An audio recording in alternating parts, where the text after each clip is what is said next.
¿Qué tal? Saludos, bienvenidos a una nueva entrevista de Huelva Costa Luz, en este caso para la sección de Aljaraque, entrevistas con las que habitualmente desde este medio de comunicación se aborda la actualidad informativa de la costa onubense, y con ese objetivo era obligado entrevistar a alguien de Aljaraque que ha protagonizado buena parte de la actualidad informativa de toda la provincia onubense por su intento de presentarse a la Secretaría General del PSOE en Huelva. En efecto, como saben y como ven, estamos hablando del que fuese alcalde de Aljaraque y actualmente secretario general del PSOE de este municipio, José Martín, Pepe Martín, para los amigos. ¿Qué tal? Bienvenido, un placer conversar con usted desde aquí, desde el casino de Aljaraque. Muchas gracias, la verdad es que yo comparto también el hecho de que esto sea un placer y mucho más por el sitio en el que estamos, un lugar de referencia y de encuentro para la gente de mi pueblo. Hemos dicho, he comentado al principio, que usted se ha presentado al proceso para ser elegido secretario general del Partido Socialista en Huelva, en la provincia de Huelva. ¿Con qué objetivos lo hizo? ¿Qué le falta al PSOE de Huelva que podría aportar usted como máximo responsable? La clave fundamental que nos llevó a presentarnos como aspirante a la Secretaría General del Partido Socialista en Huelva es la de la participación de la militancia. Creemos que hay una especie de enorme distancia ahora mismo entre los órganos de dirección, incluso dentro de los propios órganos de dirección, que tampoco estaban funcionando correctamente, y el conjunto de afiliados y afiliadas del partido, que en muchos momentos se han sentido poco protagonistas, por no decir nada, de la acción política del Partido Socialista Obrero Español en Huelva, ¿no? Y eso había que solventarlo, y alguien tenía que levantar la mano y decir que era el momento de que se contara con la gente, de que se contara con el conjunto de militantes del partido, que es, luego a todos los dirigentes se les llena la boca de decirlo, el principal activo que tiene el PSOE de Huelva. Finalmente no pudo presentarse o no pudo presentarse a través de primarias porque no tuvo los avales mínimos necesarios, aunque tuvo un importante número de avales. ¿Qué cree que faltó para conseguir los avales necesarios? Usted mismo denunció públicamente que había notado trabas por parte de la dirección provincial del partido. Cuéntanos. Hay que empezar diciendo que el sistema de avales es un sistema que tiene sus problemas. Tiene sus problemas porque significa, para que nos entienda quienes nos estén escuchando, que una persona tiene que poner su nombre, apellido y su DNI respaldando a otro. Sabemos que el principio fundamental de la democracia es el secreto en el voto, no poner el nombre en un papel.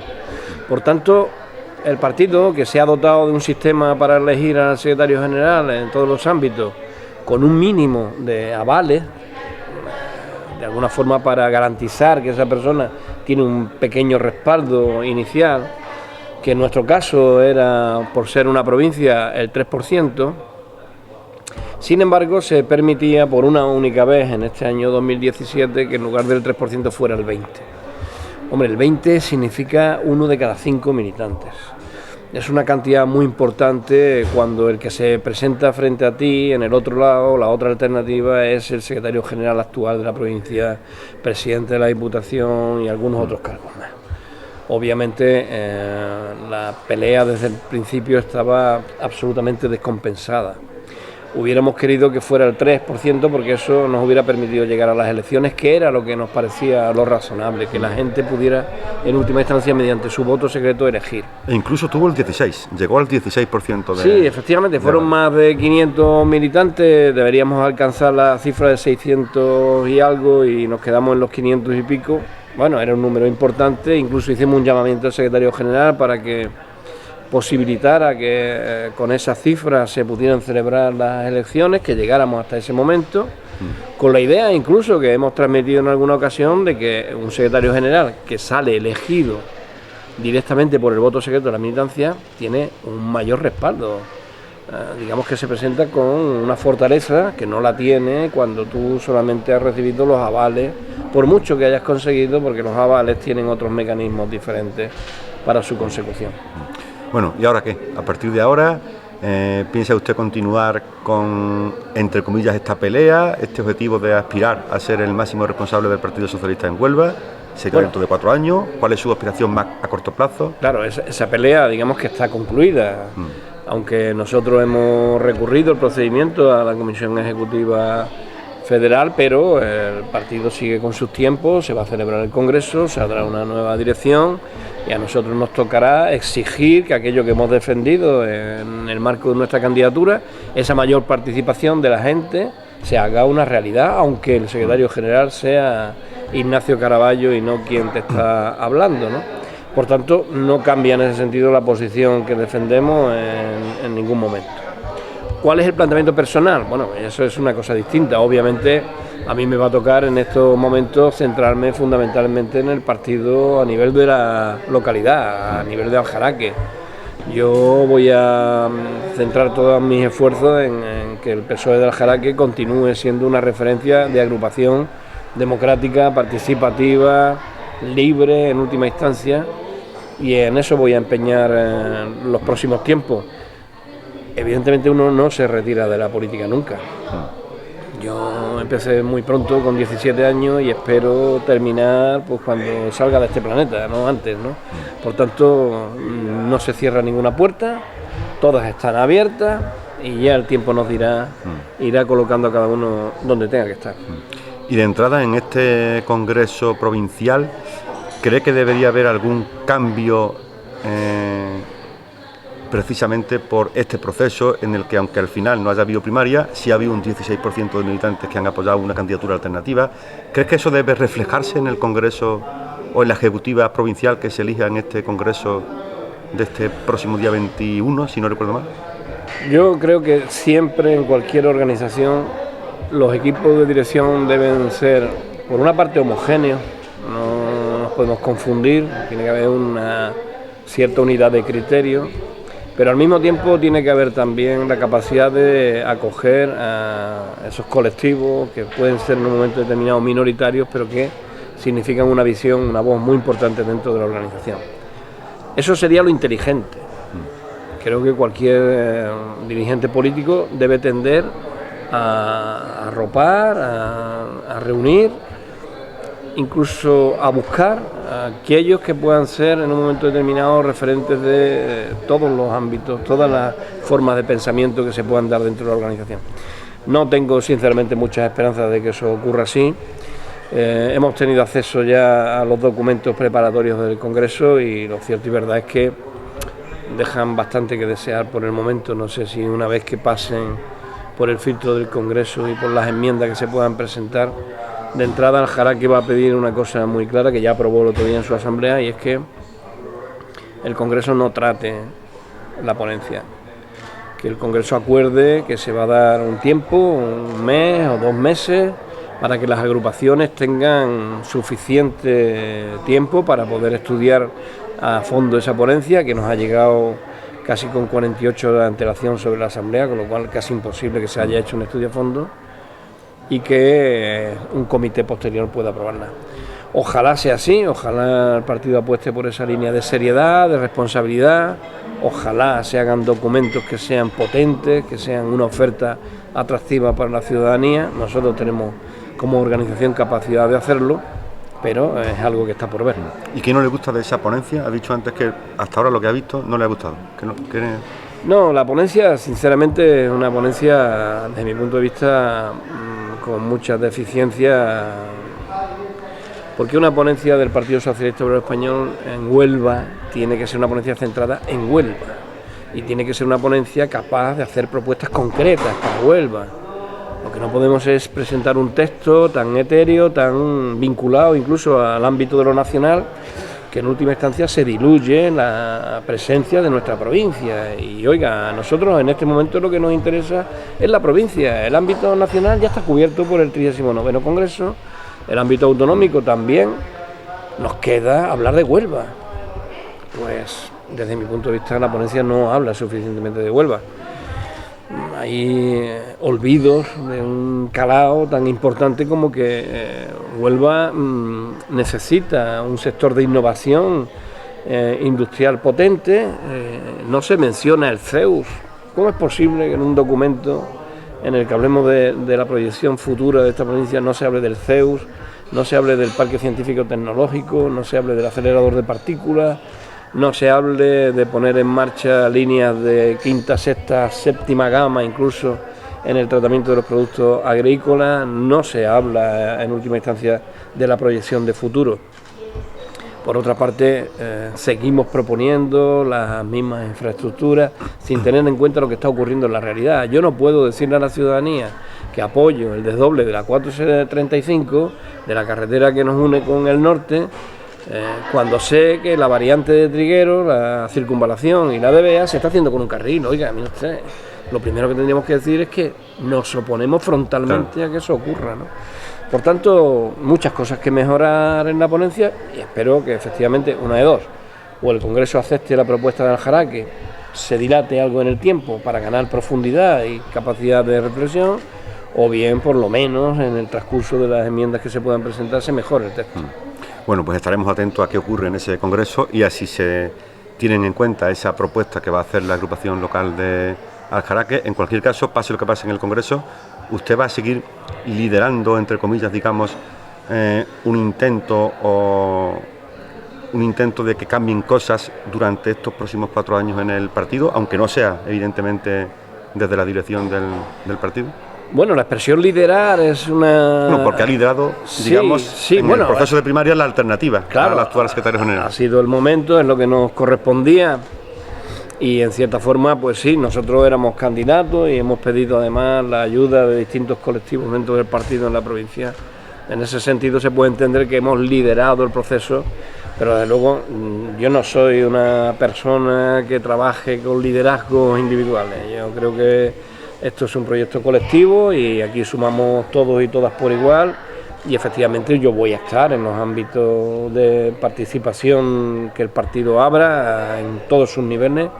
Vamos a intentar en esos ámbitos de participación aportar todo lo que podamos desde nuestra experiencia y nuestro humilde conocimiento y a partir de ahí pues ya veremos, pero en absoluto pretendo ni mucho menos ser una especie de oposición permanente o liderar un movimiento de oposición, que creo que eso ya una vez que se celebre el Congreso no tiene mucho sentido. Y ya por último, para terminar este tema, que hay mucho más asuntos de lo que hablar, del señor José Martín, Pepe Martín, dentro de 4 años se ve como candidato de nuevo a las primarias, en ese caso ya con un 3% de avales, ¿serían los necesarios? Bueno, no sé, ya veremos, es decir, el tiempo es variable, 4 años puede parecer ahora un periodo excesivamente largo, no sabemos lo que nos depara tampoco el futuro, estaremos atentos, desde luego lo que no voy a hacer en ningún caso es descartar ninguna alternativa, porque aunque es verdad que hay generaciones que vienen empujando, yo creo que el partido tiene que seguir contando con la gente que tiene una cierta experiencia, un cierto recorrido, sin que sea, como en mi caso, una vida entera dedicada a la política, porque no ha sido así. Yo he estado escasamente 10 años más o menos en actividad institucional y el resto en mi actividad profesional o en el ámbito sindical. Por tanto, no se puede decir que sea un político que haya eternizado su presencia en las instituciones. Desde ese punto de vista, creo que tenemos mucho que aportar en cualquier lugar, sea liderando, sea intentando aspirar a la Secretaría General o sea sencillamente colaborando con otros compañeros y compañeras en un proyecto colectivo que nos ilusione y que sobre todo haga lo que he mencionado antes, ¿no? Devolver a la gente, devolver a la militancia la voz que en cierta forma creo que hemos perdido. Bueno, pues dejemos de hablar del Partido Socialista a nivel provincial y hablemos más de José Martín, exalcalde de Aljaraque y que recientemente también fue noticia en la provincia de Huelva por un aspecto más personal que político, que fue por la publicación de su primera novela, Autopista de Viento. Leí por ahí que con esta novela usted desentraña los fundamentos de la condición humana y la esencia de los sentimientos. Muy profundo. ¿Qué le parece? Háblanos un poco de su novela.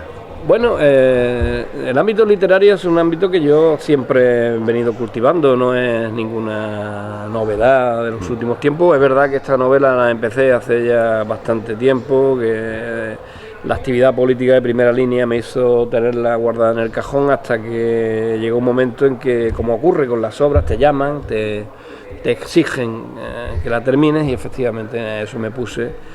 Y bueno, este es el resultado, Autopista de Viento, una novela que podemos calificar de género negro, desde el momento en que hay un asesinato, hay un proceso de investigación para intentar resolverlo, pero fundamentalmente, y como muy bien has apuntado, es una novela sobre los sentimientos, es una novela de carácter romántico, donde el amor, las relaciones entre las personas, las diferentes caras que las personas presentan en función de los ámbitos donde se mueven, esa dualidad o incluso en muchos casos multiplicidad que presentamos, juega un papel fundamental, donde el erotismo también tiene su lugar, y sobre todo y siempre de fondo el paisaje de nuestra ciudad, de nuestra provincia, de nuestro entorno de Marisma, un lugar mágico que es escenario ideal para cualquier autor de novela, en este caso negra, ¿no? Bueno, pues motivo más que suficiente para que sea una lectura obligada, ya no solo para todos los amantes de la literatura en España, sino particularmente en Huelva, porque, como dice, Huelva forma parte, es como un personaje más, ¿no?, de la novela. Yo creo que todas las novelas, todas las obras de los autores suelen estar referidas a lugares concretos, o en su lugar se crea un universo paralelo, pues no sé, como hace Gabriel García Márquez, pero frente a ese modelo pues está el de Paul Auster y Nueva York, en el que hay un vínculo muy estrecho entre el escritor y unos determinados escenarios, ¿no? ¿Por qué no va a ser Huelva uno de esos escenarios?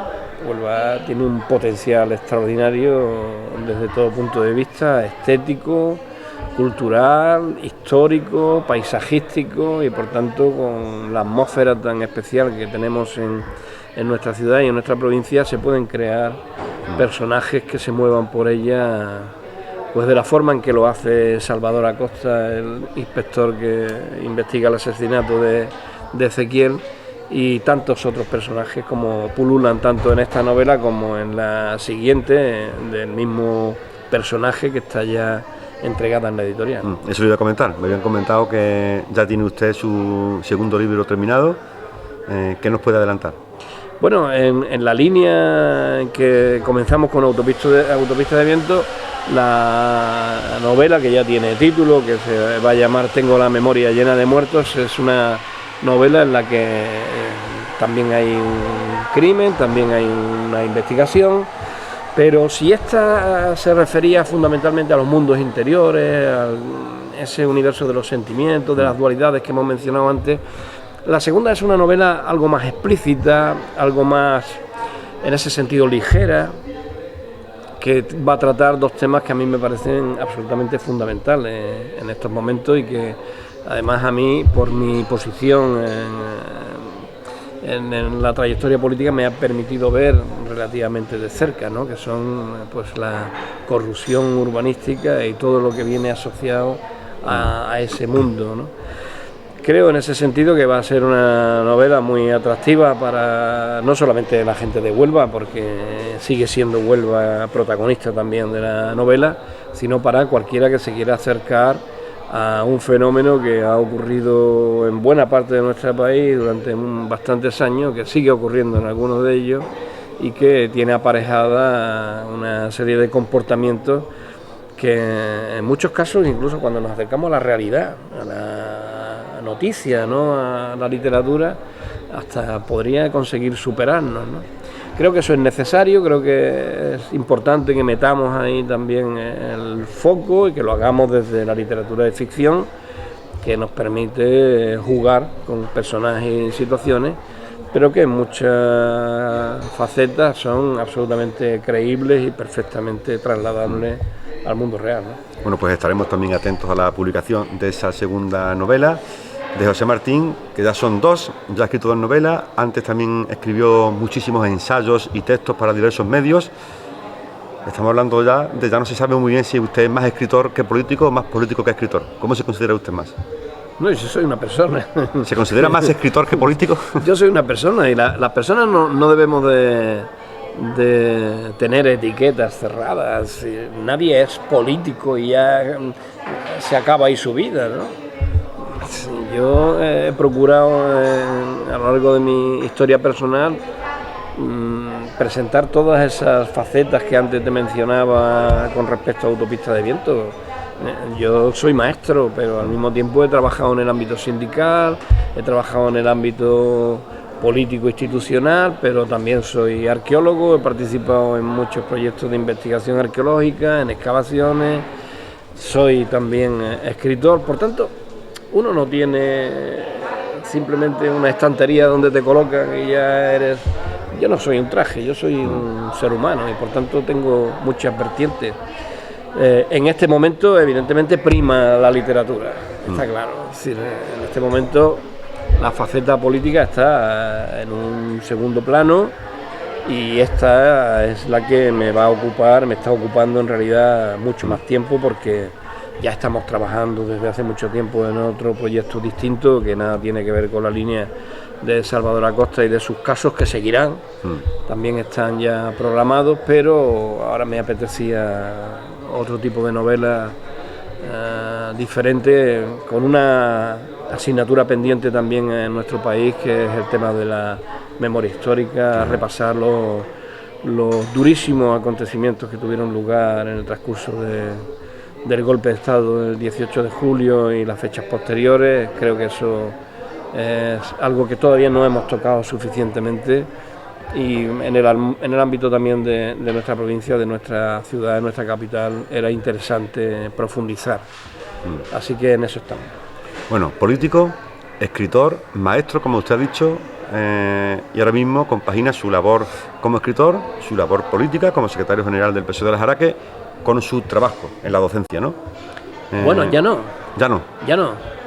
Es verdad que los maestros, eso hay que decirlo, yo lo vivo así, ¿no?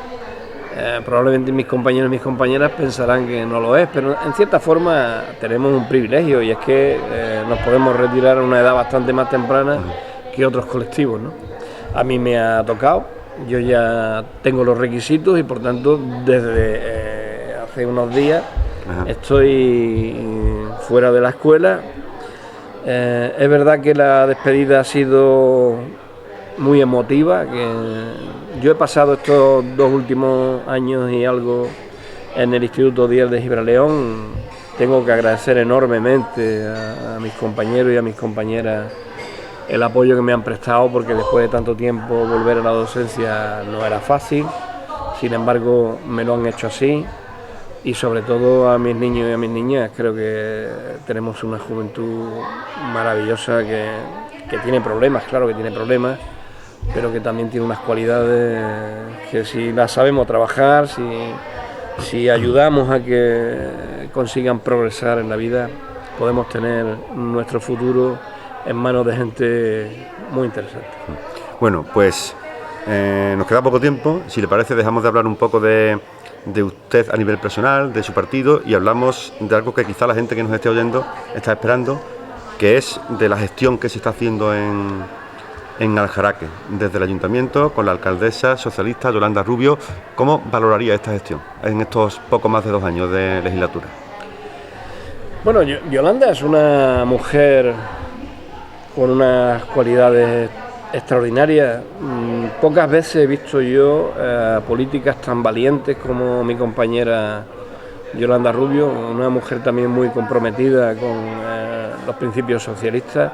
Es una mujer sencilla, pero al mismo tiempo muy inteligente, que se ha hecho cargo de un ayuntamiento en una situación muy complicada, porque todos sabemos cuál es la historia de este pueblo, un pueblo que ha vivido durante la época del boom urbanístico de eso, y solo de eso, y que ha tenido que reinventarse en cierta forma a partir de aquel momento para poder buscar una salida, ¿no?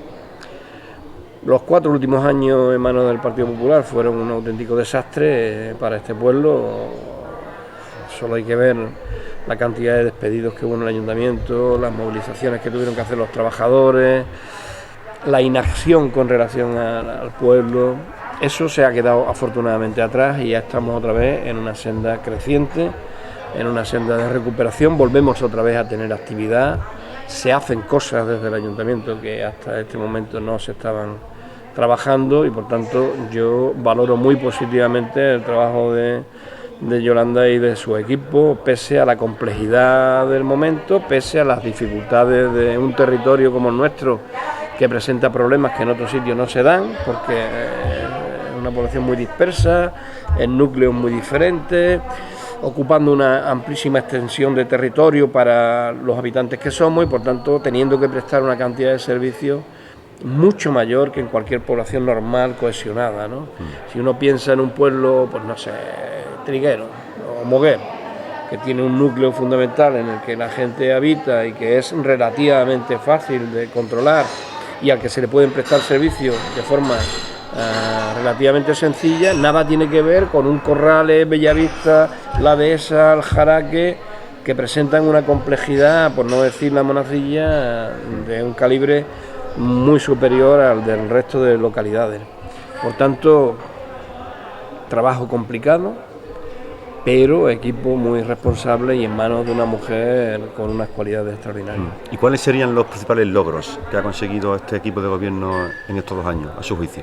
Bueno, el primero de todos ellos ha sido el de la estabilidad económica. Se acabaron los vaivenes, se acabaron los problemas, se acabaron las incertidumbres, es decir, Aljaraque vuelve otra vez a ser un pueblo que todos los meses pagan su nómina, que se le paga a los proveedores, que se están incluso resarciendo deudas anteriores y a partir de ahí se está pudiendo empezar a trabajar en el ámbito de proyección del municipio, ¿no? Desde cuando no se limpiaba el arroyo del Chorrito, pues desde que salimos nosotros del gobierno, es decir, el Partido Popular ha criticado mucho los episodios de inundaciones, pero no ha hecho nada. Sin embargo, nuestra alcaldesa sí que lo ha conseguido. El plan de limpieza que se ha hecho de las diferentes parcelas, la política cultural que nuevamente empieza a tener una presencia que hasta este momento se había diluido, la participación ciudadana que vuelve a ser real, que hasta este momento en manos del Partido Popular pues había sido prácticamente cercenada después de un periodo como fue el nuestro,